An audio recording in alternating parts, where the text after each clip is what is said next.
Here's a story told to me by an elderly relative who works at a crematorium. He's in his 60s, and I call him Uncle.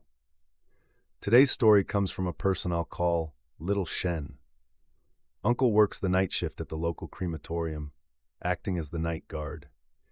He lost his wife at a young age and never had children, so around the age of 50 he started this job and has been working there for over a decade, encountering many inexplicable events.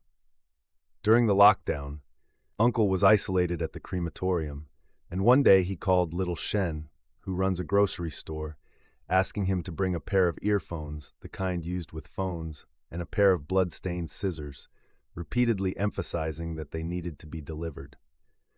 Little Shen, who had a government-issued pass and was able to move around more freely, had previously lent Uncle scissors for cutting fish in his store a few years ago.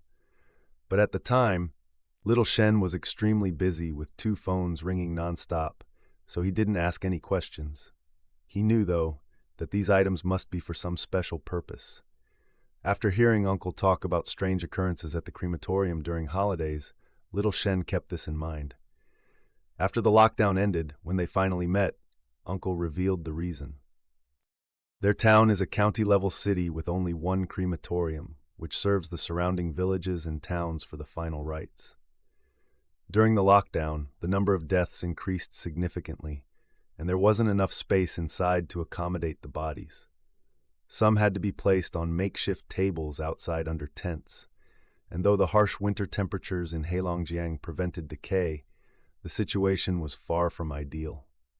Uncle said that during those nights, there were constant knocks on his door with people asking him to open it because it was cold outside. If he ignored them, they would keep knocking.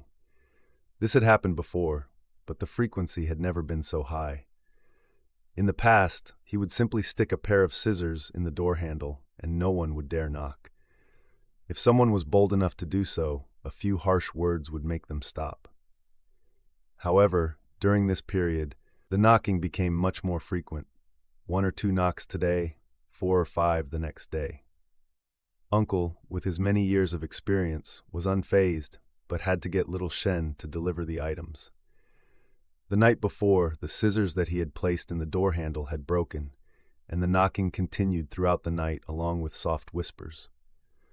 Uncle described how it wasn't just at the door. There were whispers all around the walls, the roof, and the entire room, with people asking for the door to be opened because it was cold outside.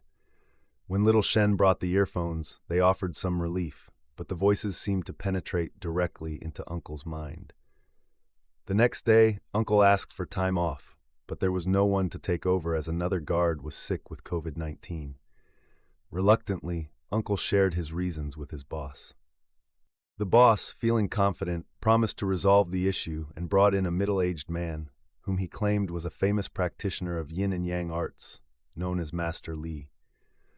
The boss said Master Li would stay with Uncle for a few days to help solve the problem. Uncle prepared a bed for Master Li, but the man refused, saying he would be working during the night. After the boss left, Master Li began his ritual. He asked Uncle for a porcelain basin, and outside Uncle's guard room, he started a charcoal fire.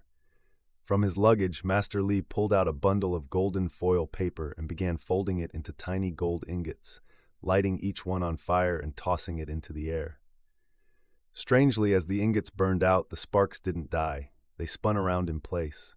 Within moments, there were dozens of these fiery sparks swirling around the yard. As the number of sparks grew, strange murmurs filled the air, with voices seeming to move around, sometimes from one side, sometimes from another.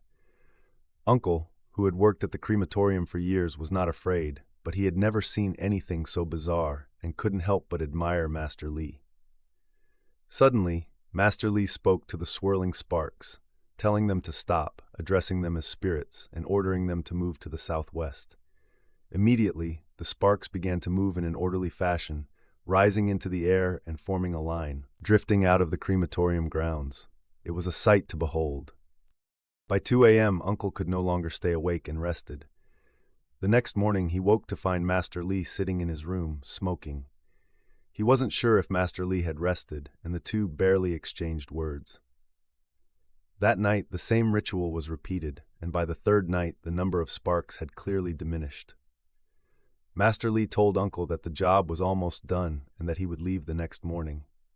The boss came by early the next day to pick up Master Lee, and when they were standing together, Uncle noticed that Master Lee's eyes, hidden behind his sunglasses, were yellow.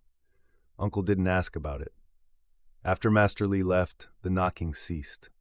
Later, when Uncle spoke to the boss about Master Lee, he learned that the man was highly recommended by a higher authority, but his services were costly, about 20,000 yuan a day.